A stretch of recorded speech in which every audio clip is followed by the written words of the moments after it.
Today, the fragility of freedom in the digital age.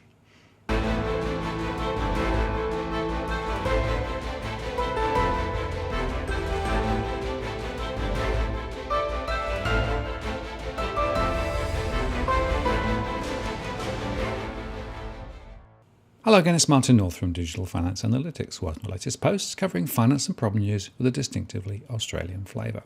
Philip Lowe spoke at the Australian Payments Network Summit this last week and gave a speech called A Payments System for the Digital Economy. Now, it's quite a long speech. I'm not going to go through the whole thing, but I wanted to highlight 4 key points. The first thing he said was that the payment system needs to support Australia's digital economy, with the digital economy being an important key to Australia's future economic prosperity. We need a payment system that is fit for purpose. We will only fully capitalise on the fantastic opportunities out there if we have a payment system that works for the digital economy. The positive news is that we have made some substantial progress in this direction over recent years, and in some areas, Australia's payment system is world-class. However, in the fast-moving world of payments, things don't stand still, and there are some important areas we need to work on. And he highlighted the growth in payments running through the new payments platform, something which the Reserve Bank and KPMG and other major players have been involved in developing in recent years. The second thing he spoke about was digital identity. And he advocated a strong digital identity system. This is what he said. A strong digital identity system would also open up new areas of digital commerce and help reduce online payments fraud. And it would also help to build trust in a wide range of online transactions. Building this trust is increasingly important as people spend more of their time and money online. So we would like to see some concrete solutions developed and adopted here. And he highlighted that there should be a strong Trust ID framework and that there should be a strong digital identity ecosystem in Australia. Now, the third thing he mentioned was the question of costs of electronic payments.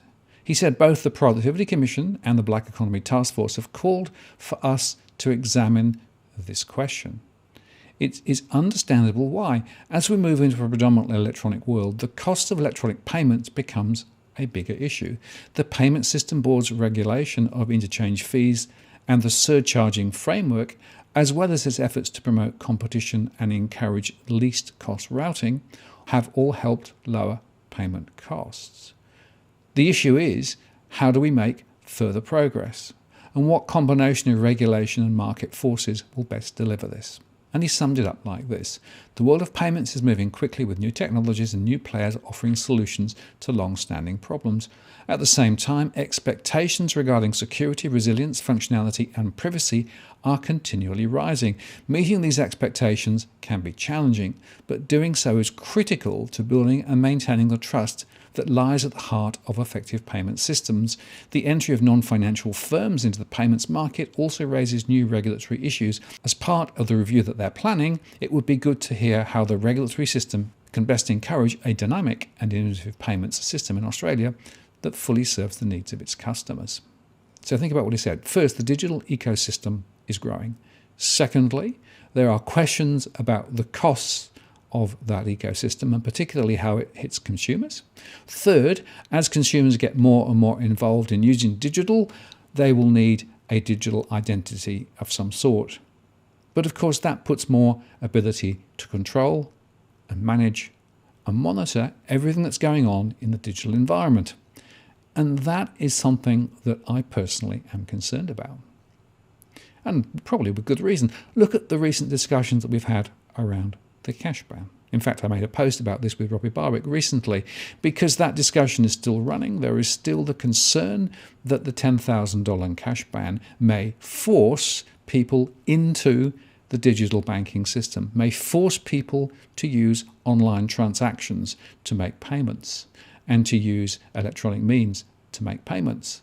In other words, we would be forced to use these systems, whereas today we can use cash. That's an example of our freedoms being diluted and removed But it's also an example of centralized systems and processes being able to have more visibility about what we do. And so, as well as the civil liberties question, there is also the question of monitoring and control. Now, if you think this is all unimportant and I'm making a fuss over nothing, consider this. The Telegraph recently published this article. Greeks are set to face heavy fines if they don't spend 30% of their incomes electronically. This came out last week. Greeks will be hit with a hefty fine if they do not spend almost a third of their income electronically in an unprecedented bid by the new government to stamp out rampant tax evasion. The government expects to raise more than 500 million euros, or $808 million every year from the initiative, which will force Greeks to spend 30% of their income electronically. Alex Patelis, the Prime Minister's chief economic advisor, revealed. The scheme is part of the new Prime Minister's sweeping overhaul to revive growth. Individuals that fail to meet the target will be hit with a 22% fine on the shortfall. Therefore, if an individual spends just 20% of their income through electronic means, they would face a 22% tax on the remaining 10%, barring some exclusions. The scheme is a radical attempt to cast some light on Greece's huge shadow economy, the world's largest, and is part of the new Prime Minister's sweeping overhaul to revive growth. This is a big initiative next year that will either raise more revenue because people will pay the penalty, or more likely because of the higher VAT receipts. The revenue predicted is likely to be at the low end of estimates, and the country's banks will help impose measures by reporting spending to the authorities. If a Greek earned €1,000 per month and only paid 15% of their income electronically, they would pay a fine of around €400 every month, for example. The government is confident it will not drive more workers into the country's booming shadow economy and tempt them to understate their earnings, which is a key problem in Greece. Greeks can use debit cards, credit cards, bank transfers and e-commerce for the electronic transactions, which includes rent. But many workers are paid their wages in cash, which they then use to pay their rent and bills. And Greece also has one of the lowest internet usage rates in the EU at 72%. This suggests that some in the country would struggle to meet the 30% target. Southern Europe, particularly Greece, has booming shadow economies. A study by the Institute of Applied Economic Research in 2017 found that Greece had the largest in the world, being equivalent to 22% of gross domestic product. Individuals and businesses are enticed to underreport earnings and avoid taxation due to high rates and cumbersome bureaucracy. Tax evasion has been labelled a Greek national sport, and it was estimated in 2016 to cost the country's coffers up to €16 billion every year, largely through fraud on VAT or income tax. So here you have a really interesting example of taking the digital economy further and forcing people to use the digital systems and processes. The cash ban, of course, is doing precisely the same, if that would have come in. So once again, our personal freedoms are being eroded.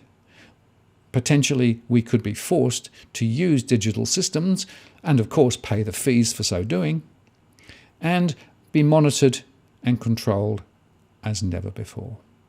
Now, I'm concerned about the evolution of the digital economy because it seems to me that we are opening up opportunities for more government control, being forced to jump through specific hoops, particularly around digital transactions, and just giving up on basic freedoms.